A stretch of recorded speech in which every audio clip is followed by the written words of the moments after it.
नमस्कार साथियों, गौरव ज्ञान धारा में आपका स्वागत है। राज व्यवस्था की क्लासेस अपन शुरू कर चुके हैं और 21वीं क्लास के अंदर अपन ने शुरू कर दी थी। आज है साथियों क्रैश कोर्स की 22वीं क्लास। 22वीं क्लास क्योंकि कल संविधान का निर्माण अपन पढ़ चुके थे। आज की क्लास में साथियों अनुसूचियां सिर्फ पढ़ेंगे नहीं, याद करेंगे। और संविधान बनाने के लिए जो अलग अलग देशों से विभिन्न स्रोत लिए गए हैं, जो प्रावधान लिए गए हैं, उन सभी को भी याद करेंगे अपन बहुत अच्छे तरीके से, क्योंकि ये बहुत इंपॉर्टेंट है। यहाँ से प्रश्न बनते हैं, इसलिए आज की क्लास में साथियों अपन पढ़ने वाले हैं ये। तो जिसने कल की 21वीं क्लास नहीं देखी है वो जरूर देख लें। और संडे को जो मनोविज्ञान वाली क्लास डाली थी बाल विकास, 5 से 6 प्रश्न आते हैं बाल विकास से, तो उन्हें भी जरूर देखें। और अगले संडे को अपन कोशिश करेंगे कि अधिगम की आपको मैं क्लास दे दूं। अधिगम की एक ऐसी ही बड़ी क्लास बनेगी, तो वो भी देने की कोशिश करूंगा, ताकि आपके डे बाय डे मतलब जितना कोर्स मैं चाह रहा हूं कवर हो जाए, विद्यार्थियों का जितना मतलब सहयोग मेरी तरफ से हो सकता है, मैं पूरी कोशिश कर रहा हूं कि आप सभी को जितना सहयोग दे सकूं उतना दूं। बाकी देखो, देने वाला तो ऊपर वाला है, मैं तो क्या सिर्फ निमित्त हूं। चलिए साथियों शुरू करते हैं आज की इस क्लास को। आज की क्लास में अपन पढ़ रहे हैं, कल देखो संविधान निर्माण की पूरी एक एक चीज अपन ने पढ़ी थी और आपकी प्रतिक्रियाएं जानकर अच्छा लगा कि आप लोगों के जो चीज इतने समय से समझ में नहीं आई थी वो चीजें अब धीरे धीरे क्लियर होने लगी है। ठीक है साथियों, चलिए अब देखो सबसे पहला ही जो कंफ्यूजन वाली चीजें होती है वो उन पे बात करते हैं। सबसे पहली कंफ्यूजन वाली चीज है साथियों कि मूल संविधान के अंदर जब लागू कर दिया आपने 26 जनवरी 1950 को संविधान लागू हुआ। मूल संविधान के अंदर साथियों 22 भाग, 8 अनुसूचियां और 395 अनुच्छेद थे। ठीक है, अब यहां पे यदि देखेंगे ना, वर्तमान में यदि बात करें तो अनुच्छेद 395 ही है और इसके जो भाग है वो भी 22 ही है और अनुसूचियां 8 से हो गई 12। समझना इस चीज को, यदि अभी नहीं समझोगे ना तो वापस वही कंफ्यूजन रहेगा हमेशा के लिए। तो भाग वैसे कितने हैं, वर्तमान में 22 है, अनुसूचियां हो गई हैं 12। संविधान संशोधन के बाद में 9वीं 10वीं 11वीं 12वीं ये जो है बाद में जुड़ी है अनुसूचियां। और यहाँ पे ये हो गया है अपने क्या कहते हैं अनुच्छेद 395 के 95।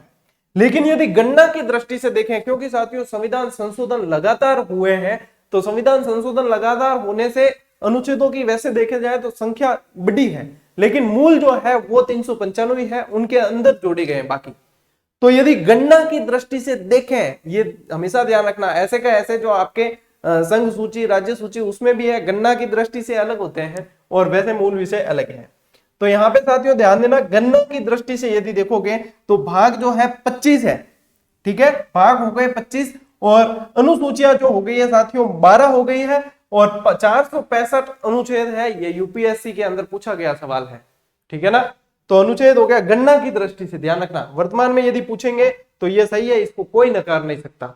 लेकिन डिफरेंस ये है कि गणना की दृष्टि से पूछा जाता है और विद्यार्थी यहीं पे कच्चा खाते हैं, वो सीधी जिद करते हैं, नहीं सर हमने 465 पढ़ा है। बिल्कुल सही पढ़ा है, मैं भी बता रहा हूं सही पढ़ा है, लेकिन वो गणना की दृष्टि से है। मूल यदि देखोगे अभी भी वर्तमान में तो 395 अनुच्छेद ही है। Point to be noted my Lord.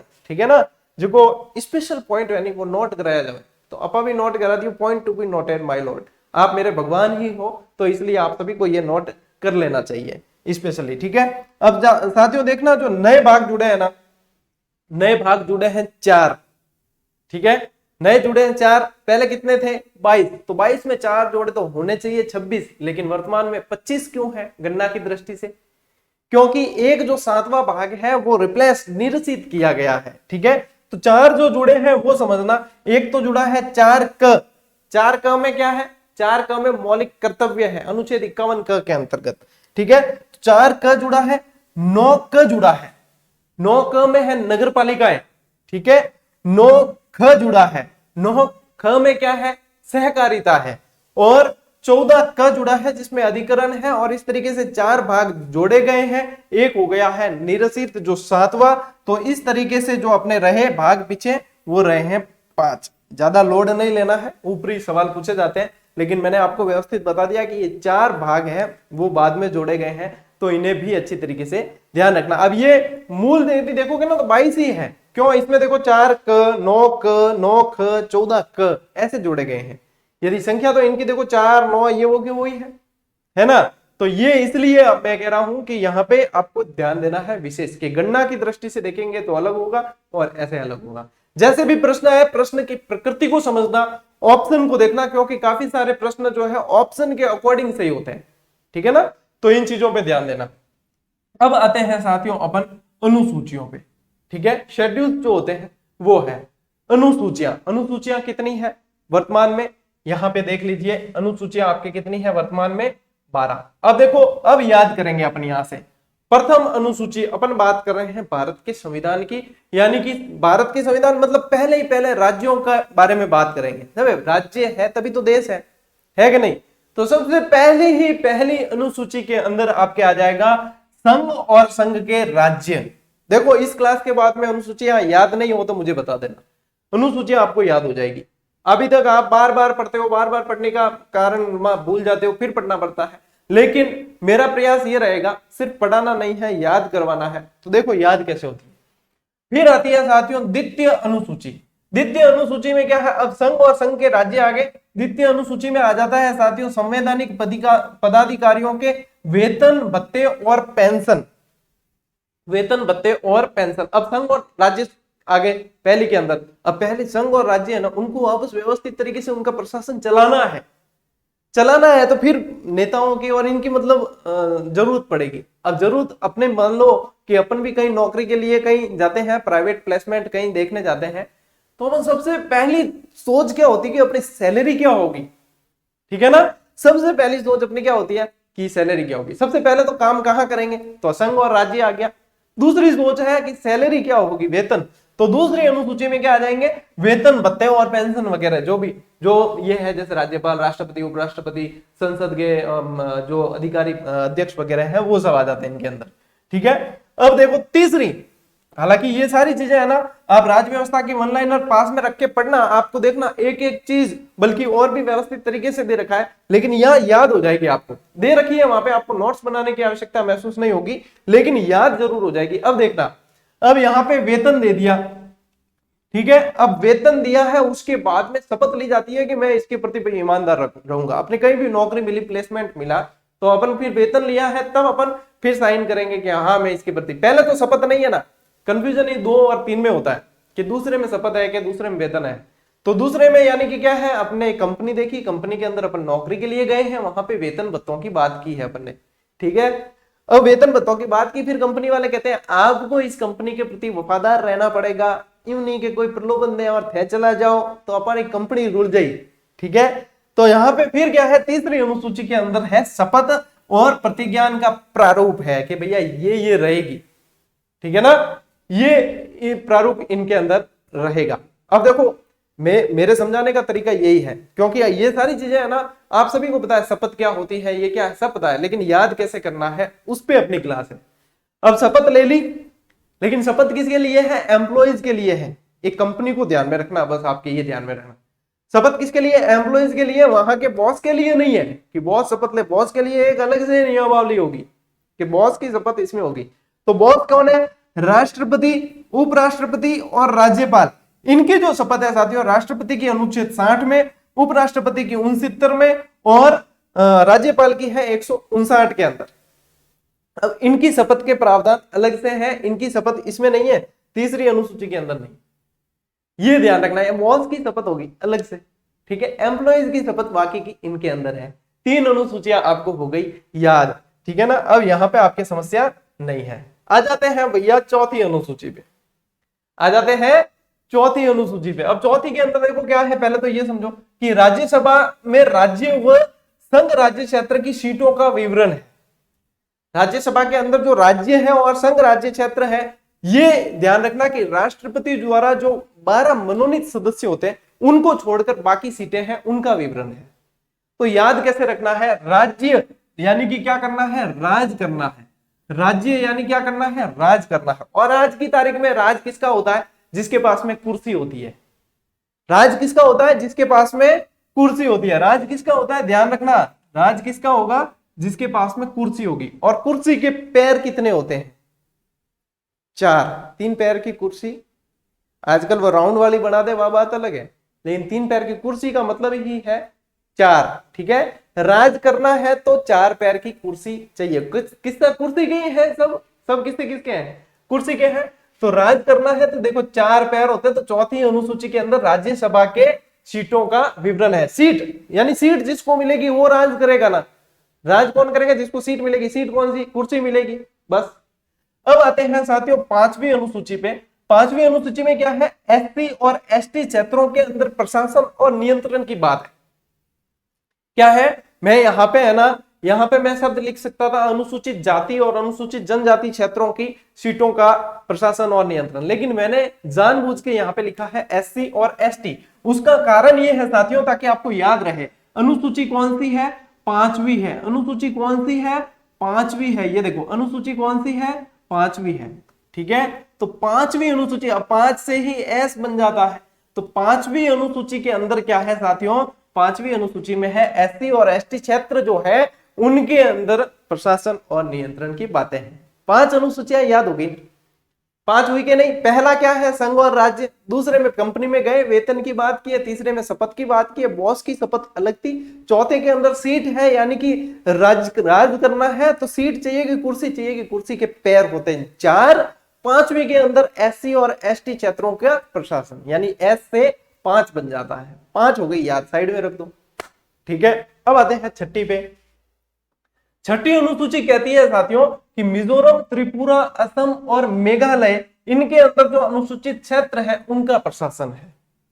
6ठी अनुसूची क्या कहती है? ये 4 जो राज्य हैं इनका प्रशासन है। और इसको याद रखने की एक ट्रिक है साथियों, इसको याद रखने की है कि मित्र असम में है। 6 मित्र, कितने?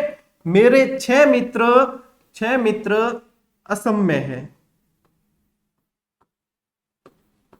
6 मित्र असम में है। मेरे ध्यान रखना, मेरे कितने? 6 मित्र असम में है। कभी घूमने जाओ तो मिलके आना। मेरे 6 मित्र असम में। 6 का मतलब है 6ठी, मी का मतलब है मिजोरम, त्र का मतलब है त्रिपुरा, असम तो ऐसे का ऐसे आ गया, और मे का मतलब है मेघालय। और देखो हो गई याद, ठीक है। तो मेरे 6 मित्र कहाँ है? असम के अंदर है। ये ट्रिक है ना, वन लाइनर में शामिल नहीं की गई है। हाँ, ये तो दी है, मित्र असम में है, लिखी हुई है, ठीक है, कोष्टक में। ये 6 आपको याद रखना है, क्योंकि मुझे पता है, देखो वन लाइनर जितनी भी क्लास क्लास मेकिंग नोट्स पे आधारित है, और सीधी उसमें अनावश्यक बात बिल्कुल शामिल नहीं की गई। उस तरीके से लिखा है कि रिवीजन की दृष्टि से यदि विद्यार्थी पढ़ता है ना, तो जो चीजें उसको गाइड या कोई भी पुस्तक पढ़ने में उसको कम से कम 10 दिन लगते हैं अगर, तो वो रिवीजन बूस्टर से वो 7 दिन बचा सकता है। क्योंकि सारा संकलन एक जगह, जहां कंफ्यूजन है तो वो चीज भी नोट करके उसमें लिखी हुई मिलेगी। ये खासियत है, इसलिए मैं अवगत करवाता हूं बार बार। और विद्यार्थियों की वैसे आज की तारीख में पहली पसंद बनी हुई है, और उसका कारण भी यही है कि संकलन बेहतर तरीके से देने का प्रयास किया है। यही चीजें ऐसे की ऐसे आपको अनुसूचियां उसमें भी लिखी मिलेगी। इसके बाद में आप पढ़ लेना उसको, आपको याद नहीं हो तो देख लेना, ठीक है। अब देखो 7वीं अनुसूची। 7वीं अनुसूची कहती है कि शक्ति विभाजन किसके बीच? 7वीं में मैंने पहले लिखा है शक्ति विभाजन। मैं लिख सकता था राज्य और संघ के मध्य शक्ति विभाजन, ठीक है, लेकिन मैंने पहले लिखा है शक्ति विभाजन, क्योंकि मुझे ऐसे याद रखना है कि 7वीं से स और स से शक्ति विभाजन किसके मध्य? राज्य और संघ के मध्य शक्ति विभाजन है, ठीक है। यानी कि अब क्या होगा, यहाँ पे 3 सूचियां हैं आपके ये, जिसमें आपके संघ सूची, शक्ति विभाजन किसमें? संघ सूची, राज्य सूची और समवर्ती सूची।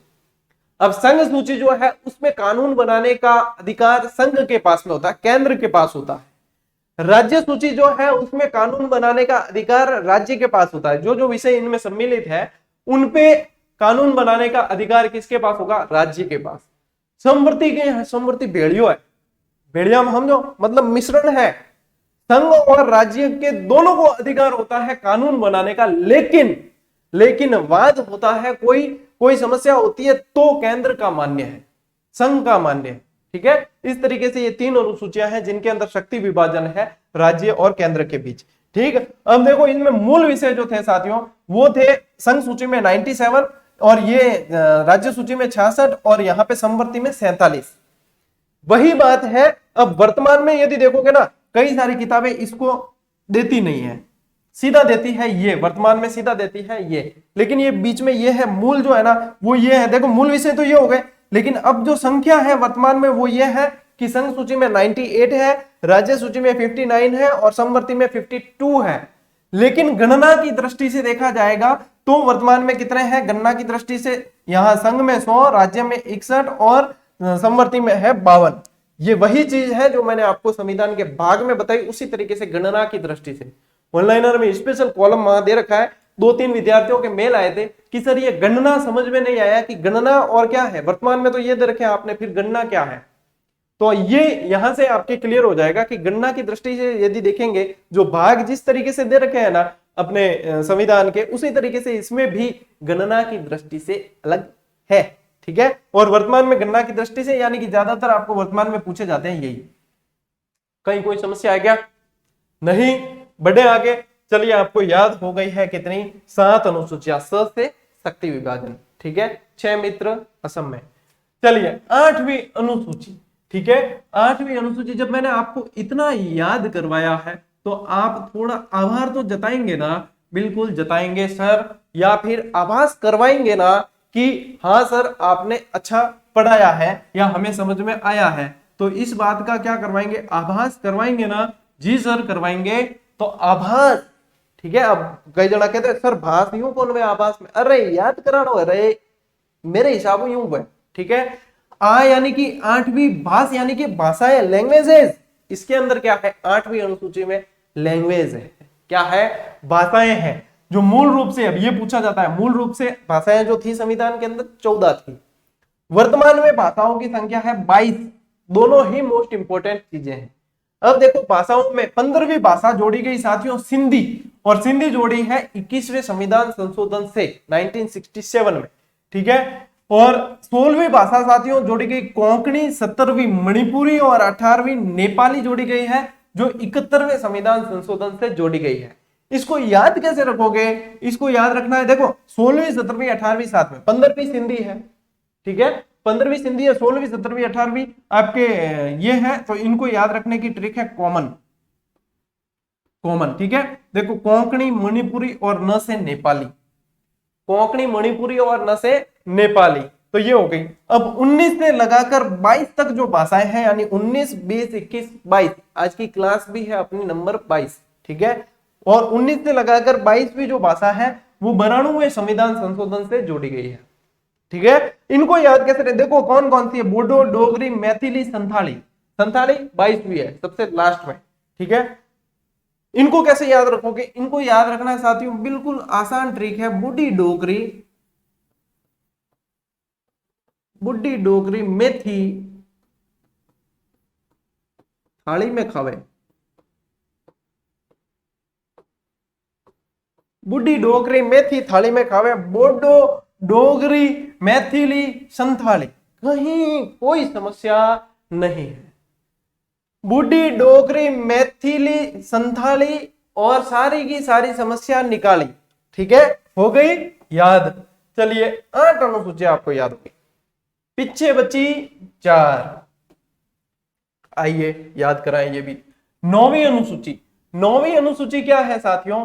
9वीं अनुसूची जो है उसके अंदर, 9वीं अनुसूची की खासियत यह है कि इसके अंदर जो विषय जोड़ दिए उनके अंदर मतलब कोई संशोधन नहीं होगा। न्याय मतलब इनके अंदर ये उच्च न्यायालय या न्याय क्या कहते हैं, न्यायालय में भी चुनौती नहीं दी जा सकती। ठीक है, तो इसके अंदर साथियों ये जो जोड़ी गई है ना, प्रथम संविधान संशोधन द्वारा जोड़ी गई है। अब देखो 8 तो थी मूल, 4 जोड़ी, तो 9वीं यानी कि नई जोड़ी है। ठीक है, ऐसे याद रखना, 9वीं यानी कि नई जुड़ी है। और किससे जुड़ी है? प्रथम संविधान संशोधन से जुड़ी है। ठीक है, इसको न्यायालय में चुनौती नहीं दी जा सकती। ठीक है, इसको न्यायालय में चुनौती, इसके अंदर जो विषय जोड़े गए हैं उन्हें न्यायालय में चुनौती नहीं दी जा सकती। आते हैं साथियों 10वीं अनुसूची पे, कहीं कोई समस्या ही नहीं है। 10 से 10वीं और 10 से दल बदल संबंधी प्रावधान है इसके अंदर, कहीं समस्या आएगी नहीं आपके। 10 से 10वीं और 10 से दल बदल संबंधी प्रावधान है जो 52वें संविधान संशोधन 1985 द्वारा जोड़ी गई है। ठीक है, ये पूछा जाता है, तो यहां पे ही ध्यान रखना। 11वीं अनुसूची जो है साथियों वो पंचायतों की शक्तियां और उनके प्रावधान है, यानी कि 11वीं अनुसूची ऐसा है कि 11 पंच है। ठीक है, क्या रखना है याद कि 11 पंच, 11 पंचों। ठीक है, 11 पंचों के 29 नियम, 11 पंचों के 29 नियम, यानी कि ये जो 11वीं अनुसूची है इसमें पंचायतों की शक्तियां और प्रावधान है और इनके नियमों की संख्या पूछी जाती है जो 29 है। 11 पंचों के 29 नियम, ठीक है। और ये जो जोड़ी गई है साथियों 73वें संविधान संशोधन से जोड़ी गई है। अंतिम रही आपने 12वीं अनुसूची, और 12वीं अनुसूची के अंदर क्या है, नगर पालिका है। देखो पहले आया नाम गांवों का, ठीक है, 11 पंचों के, ठीक है ना, पंचायती राज गांवों में, गांवों से फिर जनता पलायन करती है। अब जो आधुनिकीकरण हो रहा है तो गांवों से जनता पलायन करती है नगरों की ओर, नगर पालिका। तो अंतिम जो है वो नगर पालिका की शक्तियां हैं, और इसमें कितने हैं, 18 विषय हैं। 74वें संविधान संशोधन से इसको जोड़ा गया है। नंबर 1 से लगाकर अपने शुरू किया है और नंबर 12 तक आए हैं, और 12 ही 12 ये इतने आपने देख लिया है। तो उसके बाद में यदि एग्जाम में आपके सवाल आ जाता है और आपके दिमाग में ऐसे कि ऐसे क्लास पूरी की पूरी घूमेगी, ठीक है ना, और उसके बाद में मतलब अब भी कोई गलत करें तो उसका तो देखो भगवान ही मालिक है। यदि परंपरागत तरीके से यानी कि सीधी सीधी तरीके से याद हो जाते हैं आपको तो दी बेस्ट है, कर लो, कोई समस्या नहीं। याद नहीं होते कंफ्यूजन होता है, क्योंकि मैं बताऊं 80% लोग अनुसूचियां याद ही नहीं करते, छोड़ देते हैं। क्यों? क्योंकि कंफ्यूजन होता है, वो याद नहीं होती, मिक्स हो जाती है। लेकिन अब यहाँ पे ये क्लास देखने वालों में से 80% लोगों को ये हमेशा याद रहेगी। तो ये देखो एक परिवर्तन है, बदलाव है। चलिए साथियों, ये तो हो गया अपने काम यहाँ पे पूरा, ठीक है। अब आते हैं अपन भारत के संविधान की विशेषताएं जो है उनके ऊपर। हालांकि ये अपने जैसे राज्य व्यवस्था वाली जो ऑनलाइनर रीड की आपके पास है रिवीजन बूस्टर, उसके पेज नंबर 10 पे आप पढ़ना, बेहतरीन तरीके से आपको बहुत सारे व्यवस्थित तरीके से दे रखे हैं, लेकिन उनको भी संक्षिप्त करके मैं यहाँ मुख्य बिल्कुल जो है वो बता रहा हूँ, एग्जाम की दृष्टि से मोस्ट इंपॉर्टेंट है। तो देखो, विश्व का सबसे बड़ा लिखित संविधान है। यदि विश्व का सबसे बड़ा संविधान पूछेंगे साथियों तो ब्रिटेन का है, लेकिन वो लिखित नहीं है। लिखित नहीं होने का मतलब ऐसा है कि लिखित नहीं होने का मतलब ऐसा नहीं कि कहीं लिखा हुआ ही नहीं है। लिखित नहीं होने का मतलब ये होता है कि इसके लिए कोई संविधान सभा का गठन नहीं किया गया था, ठीक है। और जो लिखित है वो विधिवत तरीके से संविधान सभा का गठन करके और फिर किया गया है। तो सबसे बड़ा लिखित तो है अपने भारत का ही है, और सबसे छोटा है वो है अमेरिका का। यदि एशिया में देखें ना तो लिखित संविधान में पहला देखोगे तो जापान का आएगा, ठीक है। अब यहाँ पे देखो, सबसे बड़ा लिखित संविधान जो संपूर्ण प्रभुत्व संपन्न लोकतांत्रिक गणराज्य है, यानी कि मतलब क्या है, जनता के लिए जनता के द्वारा किया गया शासन, वो आ जाता है इसके अंदर। इन शॉर्ट संक्षिप्त में यदि समझना है, अनम्य भी है और नम्य भी है, यानी कि लचीला भी है और कठोर भी है। इतना भी लचीला नहीं, बिल्कुल लचीला भी नहीं है, ब्रिटेन की बात है, और बिल्कुल कठोर भी नहीं, बिल्कुल कठोर भी नहीं है। तो अनम्य भी है और नम्य भी है। अब देखो, नम्य इसलिए कि समाधान का प्रावधान है, आप देखोगे तो नम्य इसलिए भी है। अनम्य भी है क्योंकि हर चीज में बदलाव नहीं किया जा सकता, संविधान संशोधन की एक प्रक्रिया है निश्चित, उसके तहत बदलाव होगा। तो ये है। एकल नागरिकता का प्रावधान है, और एकल नागरिकता और साथ में एक राजभाषा जो हिंदी मानी गई है वो संविधान है। तो यहाँ पे देखो, इसके अंदर भी आपको कितने, सबसे बड़ा लिखित संविधान, संपूर्ण प्रभुत्व संपन्न लोकतांत्रिक गणराज्य, अनम्य भी है, नम्य भी है, एकल नागरिकता, एक राजभाषा वाला संविधान है। ये सारी विशेषताएं किसकी है, भारतीय संविधान की विशेषताएं हैं। इनमें से ये पूछा जाता है। अब समाजवादी शब्द जोड़ा वगैरह ये सारी जो चीजें हैं वो भी आती है इसके अंदर, लेकिन इस क्रैश कोर्स में इतना आपको मैं ये सारी चीजें अभी इसमें ये सब नहीं करवा पाऊंगा, क्योंकि इनमें यदि यहाँ पे मैं डिटेल में जाने की करूंगा तो आपके मुख्य टॉपिक पीछे रह जाएंगे। और मेरा टारगेट है कि मुख्य टॉपिक जितने भी हैं उनको छुआ जाए सभी को, और मुख्य क्योंकि रैपिड रिवीजन की क्लास में से भी सवाल आपने देखे हैं पिछले एग्जाम में, ऐसे की ऐसे बने अभी जो लेटेस्ट एग्जाम हुए हैं। अब आते हैं साथियों भारतीय संविधान के विदेशी स्रोत। भारत का संविधान बनाने से पहले साथियों 60 देशों का अध्ययन किया गया, और जहां से जो जो अच्छी चीजें थी ना उन सबको ग्रहण करने की कोशिश की गई। तो यहाँ पे मतलब बहुत सारी चीजें दूसरे देशों से प्रावधान लिए गए, इसलिए इसे क्या कहा गया, बैग ऑफ बोरो, यानी कि उधार का संविधान। क्या है, उधार का थैला है, ये कहा गया। तो 60 देशों का तो किया अध्ययन, उधार का संविधान या उधार का थैला कहा गया इसे, ठीक है, उधार का थैला कहा गया। वकीलों का स्वर्ग कहा गया, और ये सबसे बड़ा संविधान है, ये कहा था वकीलों का स्वर्ग, और ये आइवर जैनिंग ने, ठीक है, आइवर जैनिंग ने कहा है। यदि सबसे बड़ा स्रोत देखा जाए भारतीय संविधान का तो वो है 1935 का अधिनियम, जहां से काफी सारी चीजें हूबहू यहाँ पे ग्रहण की गई है। यदि दूसरे देशों की बात करें कि दूसरे देशों से क्या क्या लिया गया है, तो ध्यान दें साथियों, यहां पे इंग्लैंड की बात करते हैं सबसे पहले, जिसकी एक ट्रिक है याद करनी है आपको, राम विकास पर एक महालेख उतारो। राम विकास पर एक महालेख उतारो। अब यहाँ पे जो ग्रीन पेन से अंडरलाइन कर रखे हैं उनसे ही ट्रिक निकलती है जो अपन यहाँ पे पढ़ते हैं सब। देखो राम यानी कि राष्ट्रपति की संवैधानिक स्थिति, ठीक है, राष्ट्रपति का पद नहीं, संवैधानिक स्थिति। अब राष्ट्रपति में बहुत सारी चीजें, राष्ट्रपति का निर्वाचक विधि जो है वो अलग से ली गई है, राष्ट्रपति का निर्वाचक मंडल अलग से लिया गया है आयरलैंड से, राष्ट्रपति का संवैधानिक पद अलग से लिया गया है, महाभियोग की प्रक्रिया है, तो सारी चीजें अलग अलग। नए जो फ्रेशर होते हैं वो सिर्फ राष्ट्रपति देख के हाँ बस राष्ट्रपति इसमें से, ऐसा नहीं है, सारी चीजें अलग अलग जगह से ली गई है और ये पूछते हैं, ठीक है। तो राष्ट्रपति की संवैधानिक स्थिति ली गई।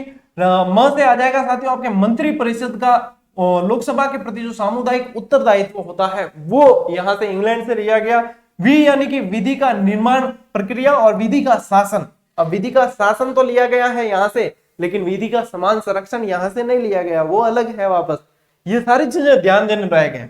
कानून कहां से, कानून निर्माण की प्रक्रिया यहां से ली गई है। स से संसदीय शासन व्यवस्था ली गई है। ए से एकल नागरिकता का प्रावधान, क से कलेक्टर का पद और महालेख से महालेखा परीक्षक का पद और उतारो यानी कि उत्तरदायित्व शासन, ये सारी चीजें ली गई है कहां से, इंग्लैंड से। अब इसमें से मुख्य मुख्य जो याद रखनी है ना, ये इतनी याद नहीं भी रहे, ये ट्रिक है वैसे आपको याद हो जाएगी, लेकिन इतनी याद नहीं भी रहे तो मैं आपको सीधी सी चीज बताऊं। एक तो याद रखना एकल नागरिकता, ठीक है, एकल नागरिकता। एक याद रखना संसदीय चीजें हैं, संसदीय प्रक्रिया, ठीक है। एक मंत्री परिषद याद रखना, ठीक है, कि मंत्री परिषद के प्रावधान यहां से लिए गए हैं। कलेक्टर याद रख लेना। तो ये जो मुख्य मुख्य चीजें हैं वो भी याद रख लोगे तो काफी हो जाएगा।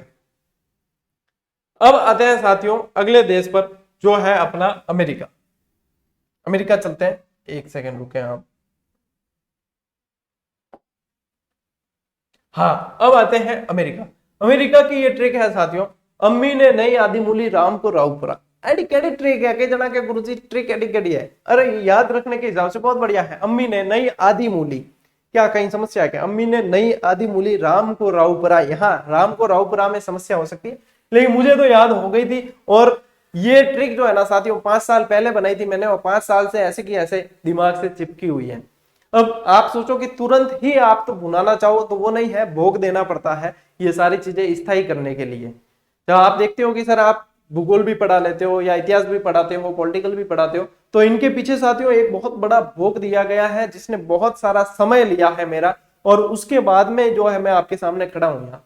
तो ये है कि आप लोगों को भी भोग तो साथियों देना है। अब एक बार तो पात्रता को टारगेट करो, लेकिन एक मतलब विषय में पकड़ के लिए आपको भोग देना पड़ेगा, तब जाके आपकी विषय पे बहुत अच्छी कमांड हो जाएगी, ठीक है ना। और कमांड होगी तो फिर डिमांड होगी, ठीक है, डिमांड होगी तो फिर आप जो डिमांड करोगे वो पूरी होगी, लेकिन इन सब के लिए भोग देना पड़ेगा।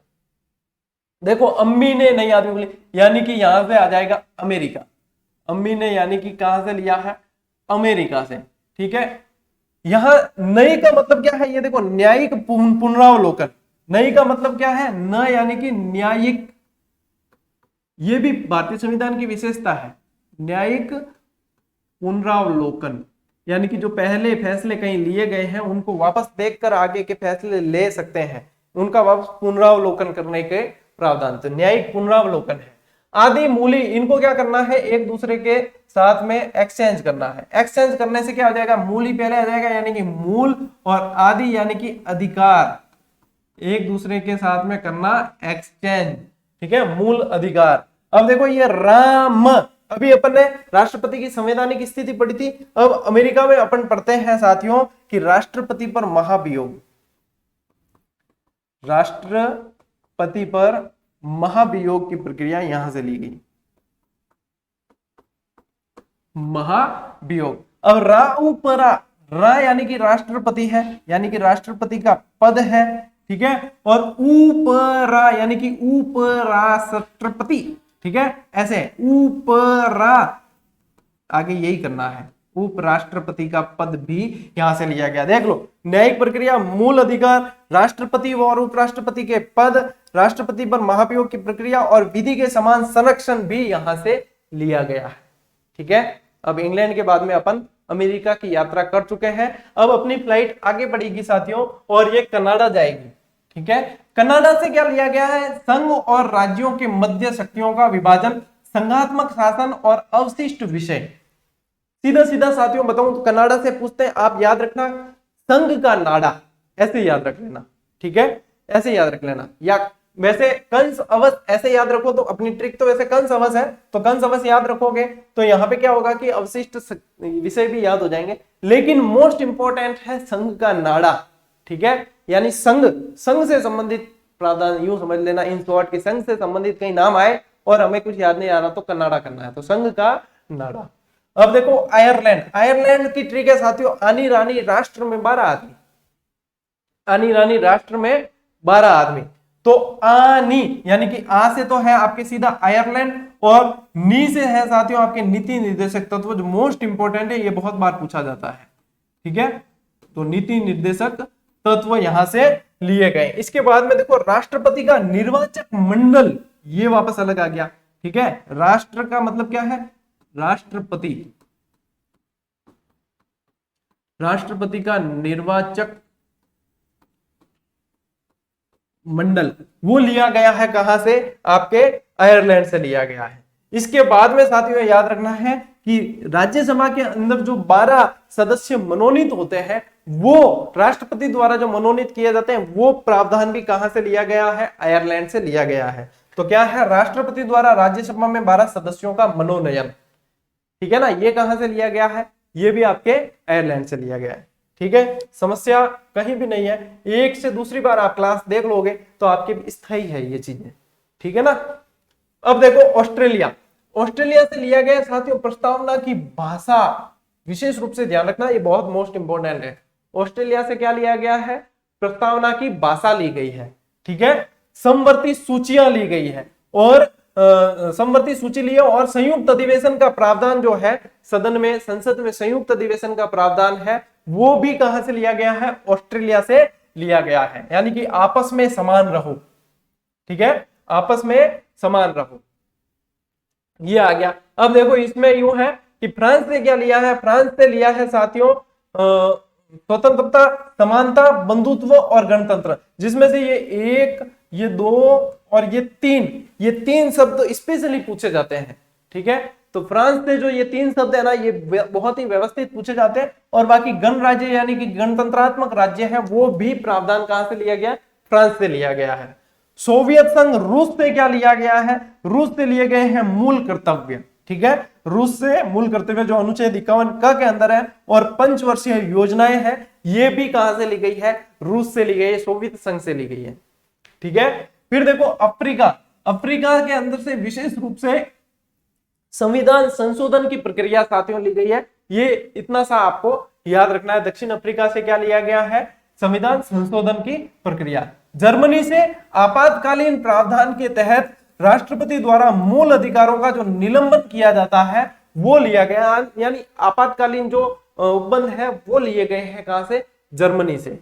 ठीक है, जापान से लिए गए साथियों विधि द्वारा स्थापित प्रक्रिया को लिया गया है, जापान से। कम पूछा जाता है, लेकिन यहाँ पे आपके सबसे ज्यादा जो पूछे जाते हैं, एक तो ब्रिटेन से लिए जाने वाले स्रोत, एक अमेरिका से लिए जाने वाले, सबसे मोस्ट इंपॉर्टेंट आयरलैंड से लिए जाने वाले स्रोत, और बाकी यदि अच्छा गहराई से प्रश्न बनवाएंगे तो इन बाकी दूसरे देशों से लिए जाने वाले पूछ सकते हैं। यदि अपने ना पीछे छोड़ा नहीं है कुछ भी, यानी कि यहां से प्रश्न बनता है, तो मैं समझता हूं कि आप लोगों के गलत नहीं होने वाला है। और ये समझ के चलो कि यहां से बार प्रश्न बनेगा कि और बेटा कोई एग्जामिनर रेडो बैठ जाएगा, आज तो फंसा हुआ है छोरा ने, तो मतलब कोई ऐसा ही प्रश्न बना ले कि इससे ज्यादा इनको पूछा जाए, कोई ऐसा धुआंधार धमाकेदार, तो साथियों उसमें क्या हो सकता है कि फिर आप इसके अंदर पिछड़ोगे नहीं। ये बात मान के चले कि आप इसमें पीछे नहीं रहने वाले हो, बिल्कुल आप बिल्कुल अच्छी तरीके से इसको कर पाओगे। इसका पता कैसे लगाओगे, कहीं से भी कोई भी प्रश्न इनसे रिलेटेड जहां भी मिलते हैं, जरूरी नहीं है कि अपनी टेस्ट सीरीज, कोई जरूरी नहीं है, आप कोई मॉडल पेपर मिलाते हैं, आप कोई कहीं पे आपको सोशल मीडिया पे मिल जाता है या कहीं भी इनसे संबंधित प्रश्न आपको मिलता है, उसको देखें कि हाँ ये बैठ रहा है या नहीं बैठ रहा। देखोगे तो मेरे हिसाब से 99% आपके सवाल उसमें बैठेंगे और आपके सही होंगे। अब कौन कितना याद रखता है, कौन कितना समर्पित है, कि कौन कितना मतलब सीरियस है। कई लोग तो ऐसे हैं, मेरे मतलब किसी ने बताया कोई वाया मीडिया कि सर मेरे आसपास रहने वाले कुछ ऐसे हैं जो मतलब ये कहते हैं कि हम तो लास्ट 7 दिन में पढ़ेंगे पात्रता। देखो भले कोई पढ़ने वाला 7 दिन क्यों 5 दिन भी पढ़े, उससे कोई मतलब नहीं है, लेकिन मेरा कहना यह है कि रीट को आप हल्के में मत लेना। ये पात्रता परीक्षा है लेकिन ये आजीवन के लिए वैध कर दी गई है, तो 1 डिग्री आपको लेनी है। और आने वाली नई शिक्षा नीति में ये कहा नहीं जा सकता कि पात्रता परीक्षा के आधार पे ही भर्तियां होगी या नहीं भी होगी। तो सेकंड ग्रेड फर्स्ट ग्रेड भी देनी है, उसमें भी ये पात्रता निश्चित कर लें, निर्धारित कर लें, फिर क्या करोगे? फिर मतलब वो चिड़िया चुग गई खेत वाली बात हो जाएगी। तो कम से भी कम अभी तक भी यदि नई जगह हो तो ये जो 15-17 दिन आपके पास में बचे हैं इनमें पूरे समर्पित होकर साथियों एक बार जितने भी आपके सब्जेक्ट जैसे चल रहे हैं, भाई जैसे कोई स्कूल लेक्चरर की कर रहा है तब उसको तो मैं मना नहीं करूंगा, लेकिन उसे भी जो है रीट यदि उसके पास नहीं है, वो बेरोजगार यदि है, तो उसे ये रीट को फोकस करना चाहिए। ठीक है, पात्रता परीक्षा को फोकस करना चाहिए क्योंकि उससे काफी सारे लिंक सब्जेक्ट है, तो आपके दूसरे सब्जेक्ट पे तो पकड़ होगी। तो इसमें ऐसा है साथियों कि ये जो 15-17 दिन है एक बार आपकी दूसरी किताबें साइड में रख के पूरी तरीके से इस पे समर्पित हो जाओ, ताकि आपके पात्रता जो है बिल्कुल आराम से निकल गई तो आप दूसरे एग्जाम भी अच्छे से दे पाओगे। मान लो खुदा न खास्ता किसी कारण से आपके पात्रता ही नहीं निकल पाई, मान लीजिए यदि 1% मैं कह रहा हूं किसी के साथ ऐसा नहीं हो, लेकिन मान लीजिए कि पात्रता ही नहीं निकल पाई तो आपके दूसरे एग्जाम भी प्रभावित होंगे। कैसे होंगे? क्योंकि पात्रता ही नहीं निकली, अब आपके दिमाग में हमेशा रहेगा कि क्या पता सरकार कब कौन सा नियम ला दे और फिर पात्रता मेरे निकली नहीं, मैं तो रह गया पीछे। अब आपकी सेकंड ग्रेड की और दूसरी तैयारियां भी फिर प्रभावित होगी, और पात्रता ही नहीं निकली तो सबसे बड़ी बात कि आप जो तृतीय श्रेणी का एग्जाम जनवरी में होने वाला है उसके लिए पात्र रहोगे ही नहीं। तो देखो क्या पढ़ना है, कैसे पढ़ना है, कितना पढ़ना है, किस तरीके से पढ़ना है, ये सब आपका खुद का निर्णय है। मैं तो ये कहता हूं निर्णय तो आपका ही है। ठीक है, अब सुविधाएं क्या है जो हर शिक्षक बताता है आपको, उनके द्वारा कराए गए किए गए प्रयासों से अवगत करवाते हैं, लेकिन पढ़ना तो आपको ही है। तो निर्णय आपको लेना है क्या पढ़ना है, कैसे पढ़ना है। अंतिम जो चीज है साथियों, जो मतलब ये पढ़ना, ये सारे साधन संसाधन है, उनका अंतिम लक्ष्य ये है कि आपको सिलेक्शन लेना है। ठीक है, अंतिम चीज क्या है? सिलेक्शन लेना है। अंतिम चीज है कि आपको एग्जाम क्रैक करना है। अब कैसे होता है, वो सारी रणनीतियां आपकी होती है। मार्गदर्शक, शिक्षक क्या है? मार्गदर्शक का काम करता है। पुस्तकें, गाइड सारे मार्गदर्शक की काम करती है। जो फाइट करनी है वो तो आपको ही करनी है। तो साथियों मेरी तरफ से जो मैं प्रयास कर सकता हूं कर रहा हूं, लेकिन आपका जो प्रयास है वो आप करोगे तभी जो सफल हो पाएंगे आप भी और हम भी। तो उम्मीद यही है कि जो अभी भी नई जगह है वो कहीं ना कहीं अब जग जाए, क्योंकि अब यदि समय निकल गया तो फिर कुछ नहीं हो सकता। तो मिलते हैं साथियों अगले वीडियो में, अगली क्लास के अंदर। तब तक के लिए राम राम, जय हिंद।